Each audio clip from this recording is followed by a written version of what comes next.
तो नेक्स्ट हमारा जो टॉपिक है इस चैप्टर में वो है एलिमेंट्री इवेंट। जैसे हमने किया श्योर इवेंट, ठीक है, इम्पॉसिबल इवेंट। नेक्स्ट जो है हमारे पास एलिमेंट्री इवेंट। एलिमेंट्री इवेंट वो होते हैं, elementary event are these event which only one outcomes, ठीक है, वो वाले इवेंट जिनकी आउटकम्स वन ही होती है। जैसे मैंने ऊपर एग्जांपल दिए है आपको कॉइन की, ठीक है, जैसे कॉइन में मेरे 2 टोटल आउटकम्स थी और 1, जब मैं उसको सॉल्व करती हूँ तो वहाँ पे मेरी 1 आउटकम ही आती है, उसको हम बोलते हैं एलिमेंट्री इवेंट। तो नेक्स्ट हम करेंगे कम्प्लीमेंट इवेंट। बेटा कम्प्लीमेंट जो होता है, कम्प्लीमेंट वर्ड जो है ना वो नॉट में यूज़ होता है, नॉट वर्ड है। नॉट का मीनिंग है कि यहाँ पे प्रोबेबिलिटी कोई नहीं होती, ठीक है। जैसे देखो यहाँ पे प्रोबेबिलिटी ऑफ यहाँ पे हेड है, ठीक है, जो वर्ड हम ऐसे यूज़ करते हैं ना, प्रोबेबिलिटी ऑफ एच मीन्स कि प्रोबेबिलिटी किसी की बता रहे हैं, प्रोबेबिलिटी ऑफ हेड है। अगर मैं इसको प्रोबेबिलिटी ऑफ यहाँ पे बार साइन यूज़ करती हूँ तो इसको मैं बोलूँगी प्रोबेबिलिटी ऑफ नॉट हेड, ठीक है। ये नॉट वर्ड के लिए यूज़ होता है, कम्प्लीमेंट इवेंट वो होते हैं, ठीक है। तो यहाँ पे मैं लेती हूँ probability of not head is equal to 1 minus probability of head. इसका पूरा फॉर्मूला यहाँ पे probability of event plus probability of not event is equal to 1 होता है। अगर मैंने नॉट का निकालना है तो not probability of not event is equals to 1 minus probability of event. ये प्रोबेबिलिटी ऑफ नॉट इवेंट का फॉर्मूला है, ठीक है। अभी नेक्स्ट देखो, नेक्स्ट बेटा हम करेंगे एक्सरसाइज 15.1। देखो यहाँ जो एक्सरसाइज 15.1 है वो हम बुक पर ही कर लेते हैं थोड़ी सी, है ना।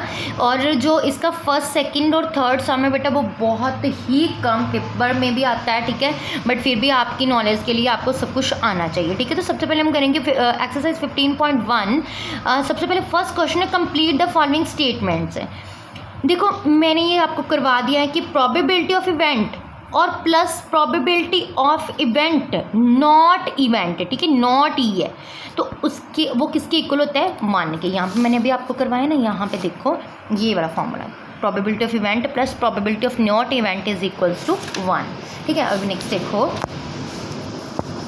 The probability of an event that can not happen is dash such that an event is called dash. अभी देखो ये भी मैंने आपको समझा दिया है कि अगर यहाँ पे कैन नॉट वर्ड आया है, अगर प्रोबेबिलिटी का ऑफ एन इवेंट, अगर कोई काम है वो हो ही ना, ठीक है, कैन नॉट हैपन ना हो तो उसकी प्रोबेबिलिटी क्या होती है, 0, ठीक है। और उसको हम क्या बोलते हैं, इम्पॉसिबल इवेंट। यहाँ पे मैंने करवा दिया ये आपको, श्योर इवेंट और इम्पॉसिबल। नेक्स्ट देखो, the probability of an event that is certain to happen is dash such an event is called dash. अगर जो काम हो जाए, ठीक है, सर्टेन टू हैपन, जो हो जाए उसकी प्रोबेबिलिटी कितनी होती है, 1, और उसको हम बोलते हैं श्योर इवेंट। अभी नेक्स्ट देखो, उन्होंने बोला है the sum of the probabilities of all the elementary event of an experiment is 1। अब ये सम ना मैं आपको पूरी तरह बेटा सॉल्व करके बताऊँ। मैंने आपको बताया था एलिमेंट्री इवेंट वो होते हैं जो जिनकी आउटकम्स कितनी होती है, 1 होती है, ठीक है। तो अभी हम ये मैं आपको करके बताऊंगी, सॉल्व करके बताऊंगी। अभी आप यहाँ पे देखो स्टेटमेंट, एक बार देखो यहाँ पे स्टेटमेंट अच्छी तरह से देखो। स्टेटमेंट है मेरे पास the sum of the probability of all elementary event, ठीक है। अभी देखो मैं यहाँ पे एलिमेंट्री इवेंट लेती हूँ, ठीक है। एलिमेंट्री इवेंट, एलिमेंट्री इवेंट क्या होते हैं, एलिमेंट्री इवेंट होते हैं जैसे जिनकी आउटकम्स कितनी होती है, 1/2। जैसे प्रोबेबिलिटी ऑफ हेड की आउटकम्स 1/2, प्रोबेबिलिटी ऑफ टेल की आउटकम्स कितनी है, 1/2, ठीक है। अगर मैं, उन्होंने क्या बोला, सम करना है। देखो सम करेंगे तो क्या आएगा, इनका सम करेंगे 1/2 प्लस 1/2, एलसीएम कितना आ गया, 2, 1 + 1 इज इक्वल टू 2/2। 2 को कटिंग करेंगे तो क्या आ जाएगा आंसर, 1। सो देयरफॉर यहाँ पे आंसर क्या आ गया मेरा, 1, ठीक है। देखो the probability of an event is greater than और equals to 0 and less than और इक्वल्स टू 1, ठीक है।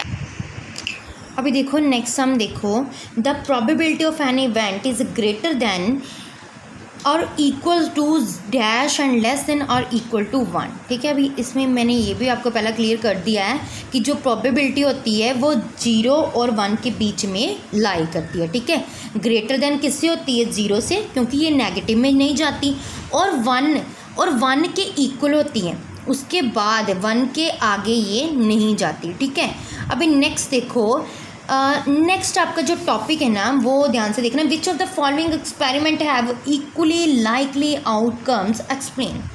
यहाँ पे एक वर्ड आया हमारे पास, इक्वली लाइकली आउटकम्स। अब ये हम समझाएंगे मैं आपको कि इक्वली लाइकली वर्ड क्या होता है। देखो स्टूडेंट, इक्वली लाइकली इवेंट, ठीक है, इक्वली लाइकली इवेंट का मीनिंग होता है कि जिसमें कोई भी चीटिंग ना की गई हो। ठीक है, जैसे ना मेरे पास यहाँ पे एक बॉक्स है, उसमें मैंने यहाँ पे रेड है, वाइट है, ग्रीन है, यहाँ पे येलो बॉल्स रखी हुई हैं।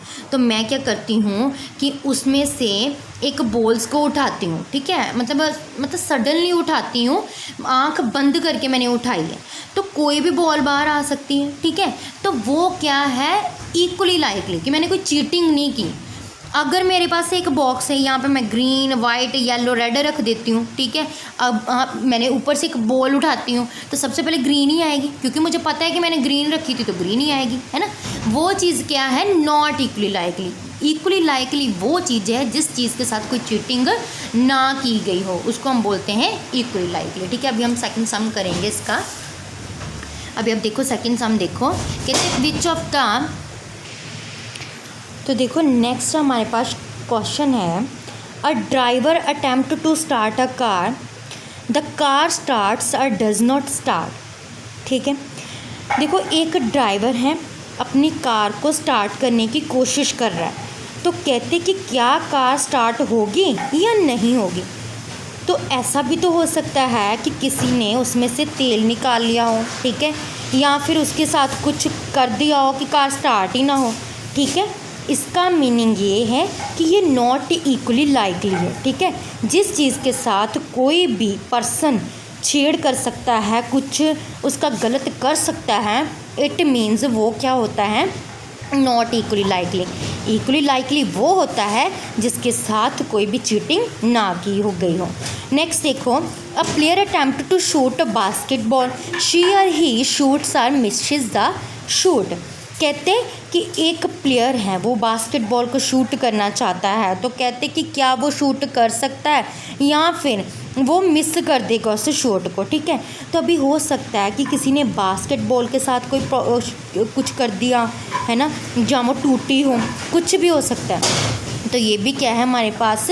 Not equally likely. ठीक है, अभी नेक्स्ट देखो, a trial is made to answer a true false question, the answer is right और रॉन्ग। कहते हैं कि एक ट्रायल में किसी इंसान ने, किसी बंदे ने क्या किया है कि ट्रू फॉल्स क्वेश्चन आए, उसने आंसर दे दिया, किसी का आंसर राइट है तो किसी का आंसर रॉन्ग है। ये बेटा इक्वली लाइकली है, क्योंकि उस इंसान ने अपनी तरफ से वो आंसर बताया, तो कोई आंसर ट्रू होगा, कोई आंसर उसका फॉल्स होगा। ठीक है, इसके साथ उसने कुछ भी नहीं किया, जो प्रॉपर था उसने वही बताया, तो that is equally likely. A baby is born, it is a boy और गर्ल। ये भी कुदरत की तरफ से होता है ना, कि जहाँ मतलब किसी बच्चे का जन्म हुआ है, वो लड़का है या लड़की है। ठीक है, ये भी कुदरत की तरफ से, तो ये भी इक्वली लाइकली है। ठीक है, इसके साथ भी कोई इंसान कुछ नहीं कर सकता। अभी क्वेश्चन नंबर 3 आप खुद करोगे, आप खुद समझो, वेरी इजी क्वेश्चन है। Thank you so much.